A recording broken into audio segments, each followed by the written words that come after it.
રાજ્યની અંદર અત્યારે કોલ્ડ વેવ જેવી સ્થિતિનો માહોલ છે કે એટલે કે જે તાપમાન છે એ ખૂબ નીચું આવ્યું છે અને રાજ્યની અંદર અત્યારે આપણે કાતિલ ઠંડીનો અનુભવ કરી રહ્યા છીએ. સામાન્ય રીતે જોવા જઈએ તો ડિસેમ્બર મહિનામાં જે દર વર્ષે ઠંડી હોય એ ઠંડી કરતાં 2 ડિગ્રી તાપમાન અત્યારે નીચું આવી ચૂક્યું છે. આમ તો 2020 અને 2022 આ છેલ્લા 5 વર્ષની અંદર 2 વર્ષ એવા હતા કે જેની અંદર તાપમાન ખૂબ નીચે ગયું હતું. આ વર્ષે ડિસેમ્બર મહિનો છે એની અંદર અત્યારે 2020 અને 2022ની સરખામણીએ તાપમાન છે એ આવી ચૂક્યું છે અને આવનારા સમયની અંદર તાપમાન હજુ પણ નીચું જાય એટલે કે ડિસેમ્બરના છેલ્લા અઠવાડિયાની અંદર 2020 અને 2022નો રેકોર્ડ તૂટી શકે છે અને તાપમાન વધુ નીચું જાય તેવી શક્યતાઓ છે. અત્યારે જે કાતિલ ઠંડીનો આપણે અનુભવ કરી રહ્યા છીએ એની અંદર રાજ્યના મોટાભાગના વિસ્તારો એવા છે કે જ્યાં સિંગલ ડિજિટની અંદર તાપમાન નોંધાઈ રહ્યું છે એટલે કે તાપમાન છે 10 ડિગ્રી કરતાં પણ નીચું છે અને આઇસોલેટેડ એરિયા એવા છે કે જ્યાં 5 ડિગ્રી અથવા તો તેનાથી પણ નીચું તાપમાન નોંધાઈ રહ્યું છે.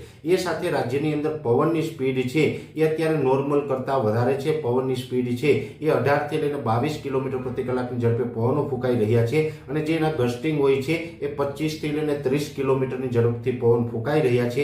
જો કે આ પવનની સ્પીડ છે એ છેલ્લા 5 દિવસથી ચાલી રહી છે. આ પવનની સ્પીડમાં હવે 2 દિવસમાં ઘટાડો થશે એટલે